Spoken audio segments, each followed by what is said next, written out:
तो middle east में जंग का खेल अब पलटता दिख रहा है। ट्रंप की सख्त नीति अब खुद उन्हीं पर भारी पड़ रही है। जिस ईरान पर पाबंदियों का जाल बुनाया गया था, आज उसी ईरान के तेल पर ढील देने की बात हो रही है। तो ओमान ने खुलकर इसे अमेरिका की सबसे बड़ी गलती बताया। सवाल यह है कि क्या अमेरिका की रणनीति फेल हो चुकी है? क्या ईरान ने आर्थिक मोर्चे पर बाजी मार ली है? और क्या यह बदलाव वैश्विक ताकतों के संतुलन को बदल देगा? इस बदलते खेल का पूरा सच क्या है, रिपोर्ट में देखिए।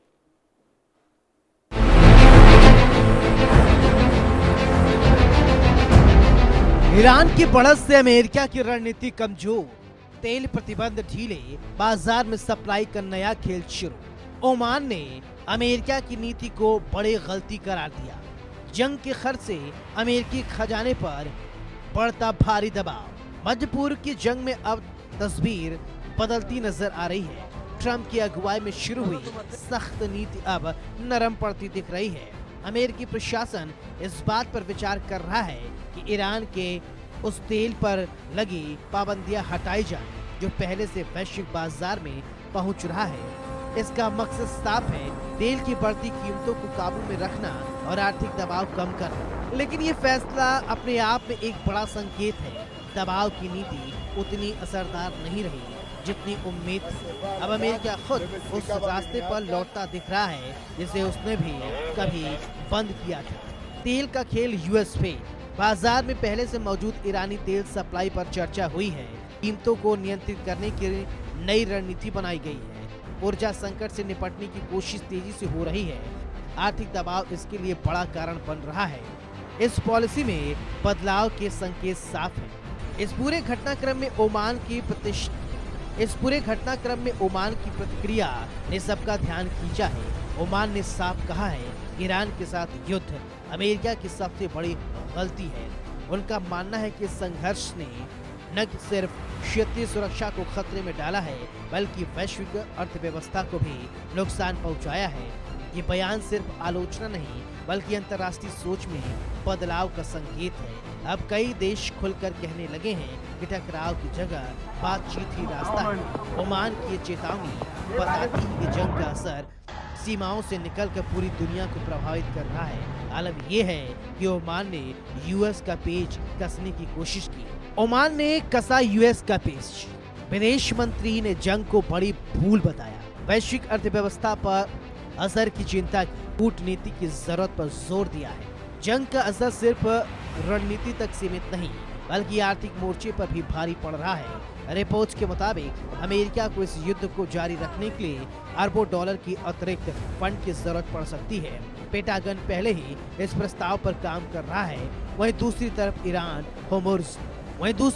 ईरान होर्मुज़ मार्ग से गुजरने वाले जहाजों पर शुल्क लगाने की तैयारी में है, जिससे वैश्विक सप्लाई चेन पर असर पड़ सकता है। ये कदम अंतर्राष्ट्रीय व्यापार के लिए बड़ा झटका साबित हो सकता है। साफ है, ये जंग अब सिर्फ सैन्य नहीं, बल्कि आर्थिक लड़ाई भी बन चुका है। माना जा रहा है कि जंग की कीमत चुकानी पड़ती है। यूएस पर $200 तक अतिरिक्त खर्च बढ़ सकता है। इससे रक्षा बजट पर अतिरिक्त बोझ पड़ेगा। समुद्री मार्ग पर अनिश्चितता बनी रह सकती है। व्यापार और सप्लाई पर असर लगातार बढ़ता जा रहा है। वैश्विक बाजार में चिंता गहराती जा रही है। तो सवाल बड़ा है, क्या ये जंग अब नया मोड़ ले चुकी है? क्या ईरान ने आर्थिक और रणनीतिक स्तर पर बढ़त बना ली है? क्या अमेरिका को अपनी नीति बदलने पर मजबूर होना पड़ा है? ट्रंप की आक्रामक रणनीति अब सवालों के घेरे में है, जबकि ईरान पहले कदमों से वैश्विक समीकरण बदलता दिखाई दे रहा है। ये संघर्ष अब सिर्फ दो देशों का नहीं, बल्कि पूरी दुनिया, अर्थव्यवस्था और सुरक्षा से जुड़ चुका है। आने वाले दिनों में ये तय होगा जीत किसकी होगी, जंग की या कूटनीति की। Bureau report, India news. Middle east अब सिर्फ तनाव नहीं, बल्कि बारूद का मैदान बन चुका है। ईरान और इजराइल के बीच जंग लगातार जारी है और खतरनाक हो गई है। बड़े नेताओं की हत्या ने हालात को और भड़का दिया है और अब चीन भी खुलकर मैदान में उतर आया है। ट्रंप की चेतावनी और ईरान के पलटवार ने दुनिया को डर में डाल दिया है। सवाल यह है कि क्या यह टकराव अब महायुद्ध की तरफ बढ़ रहा है? क्या वैश्विक ताकतें आमने सामने आ चुकी है और क्या अब कूटनीति के लिए कोई जगह बची है? तो लगातार जंग जारी है और जंग ज्यादा खतरनाक हो चुकी है। देखिए रिपोर्ट।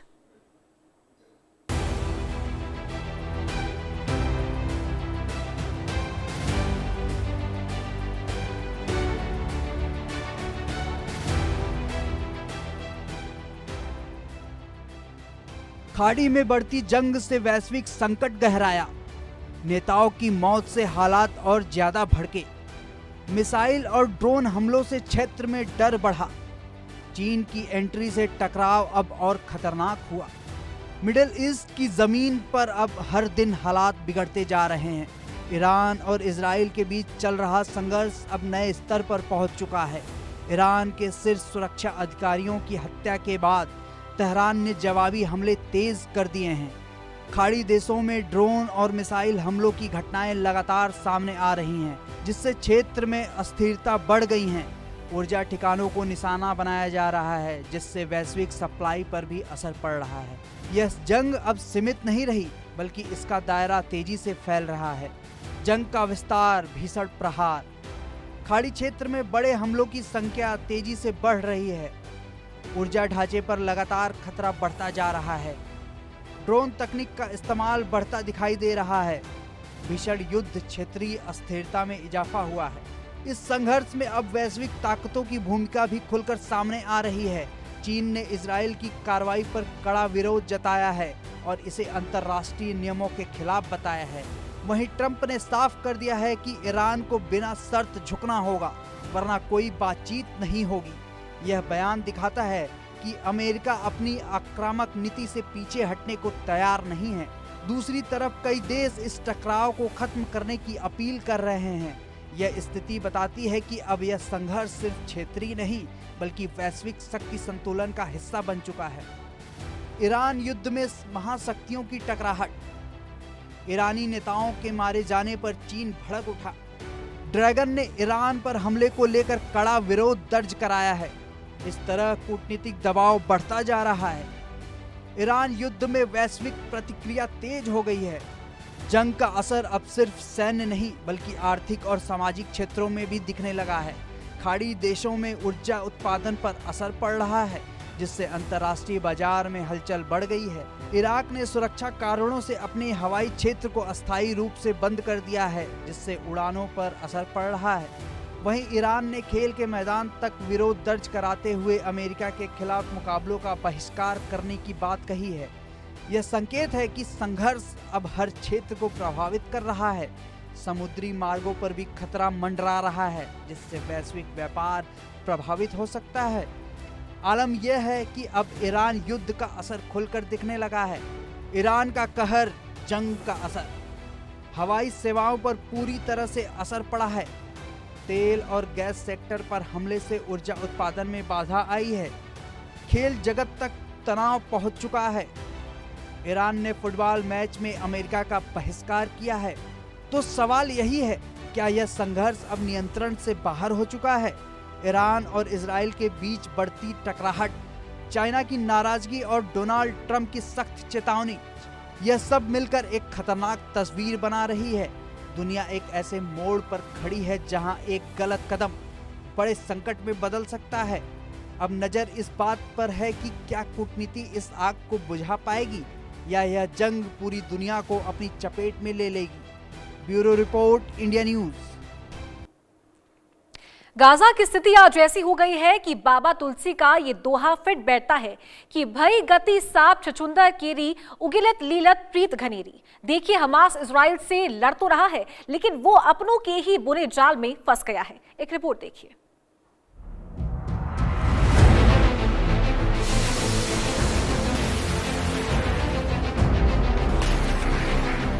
गाजा की जंग में फंसे सांप छुछुंदर जैसे हालात।